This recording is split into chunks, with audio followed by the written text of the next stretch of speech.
नमस्ते बच्चों। आज हम आपकी पाठ्य पुस्तक स्पर्श भाग 1 के काव्य खंड से खुशबू रचते हैं हाथ नामक कविता पढ़ेंगे। इसके कवि हैं अरुण कमल।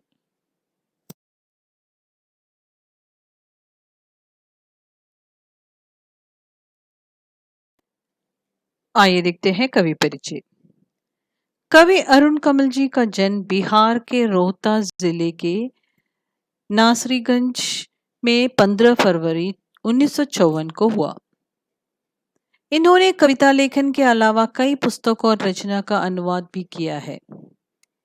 इनकी कविताएं जितनी आप बीती हैं उतना ही जग बीती भी। इनकी कविताओं में जीवन के विविध क्षेत्रों का चित्रण है। इस विविधता के कारण इनकी भाषा में भी विविधता के दर्शन होते हैं। इनकी कविता में वर्तमान शोषण मूलक यानी एक्सप्लॉयटेशन व्यवस्था के खिलाफ आक्रोश, नफरत और उसे उलटकर एक नई मानवीय व्यवस्था का निर्माण करने की आकुलता सर्वत्र दिखाई देती है। प्रस्तुत कविता खुशबू रचते हैं हाथ सामाजिक विषमताओं यानी सोशल डिफिकल्टीज को बेनकाब करती है। यह किसकी और कैसी कारस्तानी यानी मिस्टेक है कि जो वर्ग समाज में सौंदर्य की सृष्टि कर रहा है और उसे खुशहाल बना रहा है, वही वर्ग अभाव में गंदगी में जीवन बसर कर रहा है।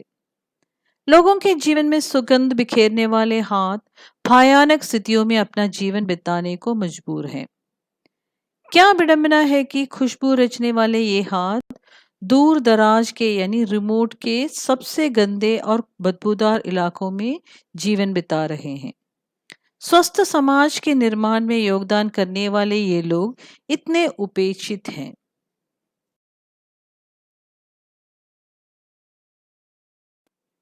तो चलिए कविता शुरू करते हैं।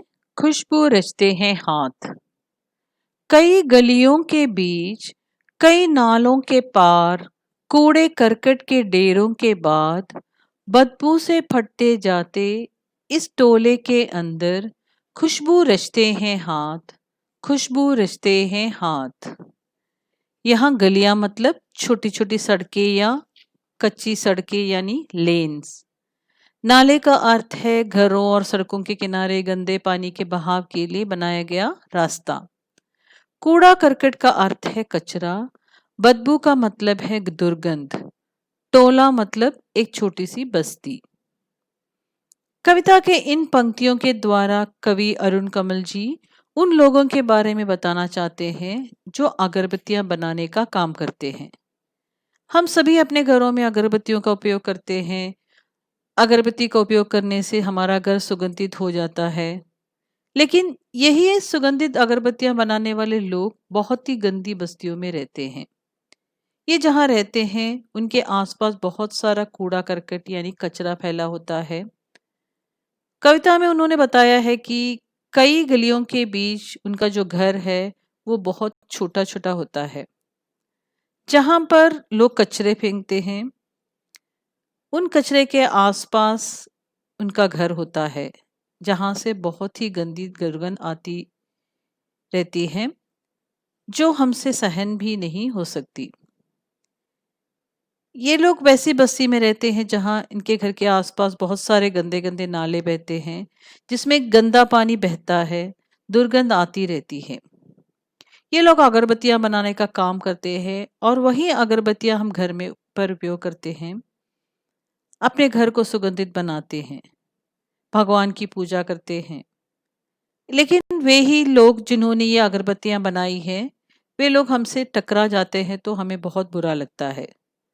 हम उनके प्रति सहानुभूति नहीं रखते हैं।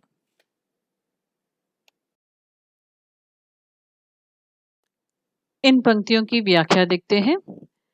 कवि कहता है कि जो लोग संसार में दूसरों के सुख साधनों की सृष्टि कर रहे हैं, वे अपनी जिंदगी गंदगी और अभाव में बिता रहे हैं। ये लोग कई नालों को पार करने के बाद कूड़े करकट के ढेरों के पास ऐसी गंदी बस्तियों में रहते हैं, जहां इतनी अधिक बदबू होती है कि ऐसा प्रतीत होता है जैसे हमारी नाक बदबू के मारे फटने को हो। ऐसे बदबूदार स्थान पर टोले बनाकर ये लोग रहते हैं। उनके जीवन की यह विडंबना ही है कि वे दूसरों के लिए खुशबू का निर्माण करते हैं, परंतु स्वयं बदबूदार स्थान पर रहने को विवश हैं। गंदे लोग उच्च तथा संपन्न वर्ग के लिए खुशबू का निर्माण करते हैं। आगे की पंक्तियां देखते हैं। उभरी नसों वाले हाथ, घिसे नाखूनों वाले हाथ, पीपल के पत्तों से नए नए हाथ, जूही की डाल से खुशबूदार हाथ, गंदे कटे पिटे हुए हाथ, जख्म से फटे हुए हाथ, खुशबू रचते हैं हाथ, खुशबू रचते हैं हाथ। यहाँ जख्म का अर्थ है घाव या चोट यानी वोंड। इन पंक्तियों के माध्यम से कवि अरुण कमल जी हमें उन लोगों के बारे में बता रहे हैं जो लोग अगरबत्तियां बनाने का काम करते हैं। वे कहते हैं कि जो लोग इन अगरबत्तियों को बनाते हैं उनके हाथ तरह तरह के होते हैं। सिर्फ एक तरह का व्यक्ति इन अगरबत्तियों को नहीं बनाता है। यहाँ हर वर्ग के लोग होते हैं। छोटे बड़े बूढ़े बच्चे सभी मिलकर ही इन अगरबत्तियों को बनाते हैं और उनके हाथों के बारे में ही कवि इन पंक्तियों में बता रहे हैं। पहली पंक्ति में कवि उभरी नसों वाले हाथ, घिसे नाखूनों वाले हाथ कहते हैं। मतलब वे बहुत बूढ़े हो चुके हैं, उनके हाथों में नसें उभर आई है, फिर भी अगरबत्तियां बनाने का काम कर रहे हैं। पीपल के पत्ते से नए नए हाथ, जिस तरह से किसी भी पौधे में नए नए पत्ते आते हैं तो वे बहुत नरम होते हैं, उसी प्रकार से पीपल के पत्ते से नए नए हाथ मतलब जो छोटे छोटे बच्चे होते हैं वे भी अपने नन्हे नन्हे कोमल हाथों से ये अगरबत्तियां बनाने का काम करते हैं। उनका बचपन मुरझा जाता है। बचपन खेलने कूदने का पढ़ने का होता है, लेकिन वे बच्चे अगरबत्तियां बनाकर अपने घर वालों की मदद कर रहे हैं। जूही की डाल से खुशबूदार हाथ, जूही एक फूल है यानी जैस्मिन। खुशबूदार हाथ का मतलब है ऐसी लड़की जिसकी नई नई शादी हुई है, उसने हाथों में मेहंदी लगा कर रखी है, वे भी अगरबत्तियां बनाने का कार्य कर रहे हैं। गंदे कटे पिटे हाथ, जख्म से फटे हुए हाथ। कुछ लोगों के हाथों में बहुत ज्यादा चोट आई है, घायल हुए हैं यानी इंजर्ड हो गए हैं, फिर भी वे ये काम करना छोड़ नहीं सकते, क्योंकि यदि वे काम नहीं करेंगे तो उनका घर नहीं चलेगा। इसलिए वे अपने दर्द को सहन करके अगरबत्तियां बना रही है। ये लोग समाज में उपेक्षित हैं। इन पंक्तियों की व्याख्या इस प्रकार से है। कवि कहते हैं कि जो लोग खुशबू की रचना करते हैं उनके हाथों की नसें उभरी हुई होती हैं, उनके हाथों के नाखून काम करते करते खिस जाते हैं। कुछ बच्चे भी ये काम करते हैं जिनके हाथ पीपल के नए पत्तों की तरह कोमल होते हैं। कुछ कम उम्र की लड़कियां भी होती हैं जिनके हाथ जूही की डाल की तरह होते हैं। कुछ कारीगरों के हाथ गंदे कटे पिटे और जख्म से फटे हुए भी होते हैं।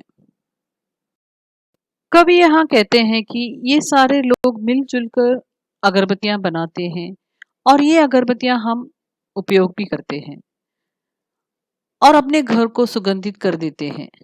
लेकिन इन लोगों के प्रति हमारे मन में सहानुभूति नहीं होते हैं, हम उनसे दूरी बनाए रखते हैं, जबकि ऐसा नहीं होना चाहिए।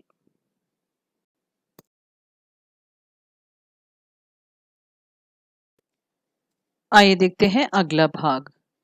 यहीं इस गली में बनती है मुल्क की मशहूर अगरबत्तियां, इन्हीं गंदे मोहल्लों के गंदे लोग बनाते हैं केवड़ा गुलाब खस और रात रानी अगरबत्तियां। दुनिया की सारी गंदगी के बीच दुनिया की सारी खुशबू रचते हैं हाथ, खुशबू रचते हैं हाथ, खुशबू रचते हैं हाथ।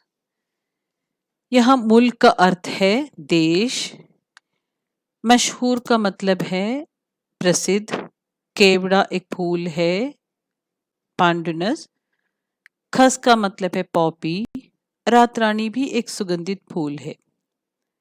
इन पंक्तियों में कवि कह रहे हैं कि ये जो गंदा सा मोहल्ला है, गंदी सी बस्ती है, यहीं पर इस मुल्क यानी देश की मशहूर यानी प्रसिद्ध अगरबत्तियां बनाई जाती है और यही गंदे मैले लोग अपने गंदे हाथों से उन अगरबत्तियों को बनाते हैं। यही लोग केवड़ा, गुलाब, खस और रात रानी की सुगंध वाली अगरबत्तियां बनाते हैं। यद्यपि वे दुनिया भर की गंदगी के बीचों बीच रहते हैं और जीते हैं, किंतु अपने हाथों से दुनिया को सुगंधित करने वाली खुशबूदार अगरबत्तियां बनाते हैं। इस प्रकार वे स्वयं गंदे रहकर भी खुशबू बांटते हैं। कविता की इन पंक्तियों के माध्यम से कवि अरुण कमल जी व्यंग कर रहे हैं और वे कहते हैं कि जो देश की प्रसिद्ध अगरबत्तियां बनाने वाले लोग हैं, वे इन गंदे बदबूदार गलियों में रहते हैं। इस गंदगी में रहते हुए भी वे लोगों को में खुशियां बांटते हैं और हम इन लोगों से सहानुभूति नहीं रखते हैं, इन लोगों से दूरी बनाए रखते हैं, फिर भी ये लोग हमारे लिए काम करते हैं।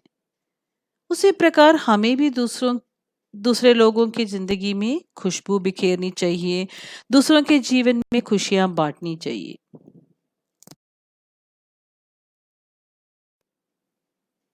इन पंक्तियों की व्याख्या देखते हैं।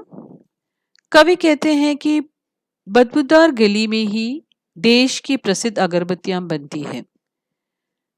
गंदे मोहल्लों में रहने वाले लोग ही केवड़ा, गुलाब, खस और रात रानी की सुगंध वाली अगरबत्तियां बनाते हैं। दुनिया भर की गंदगी में जिंदगी बिता देने वाले लोग ही खुशबू रचते हैं। जीवन की विडंबना ही है कि संसार को खुशबू प्रदान करने वाले लोग स्वयं बदबू और गंदगी में जीते हैं तथा समाज में उपेक्षित हैं। अच्छा बच्चों, आशा है कि ये कविता आपको अच्छी तरह से समझ में आ गया होगा। एक नए पाठ के साथ फिर मिलेंगे। धन्यवाद।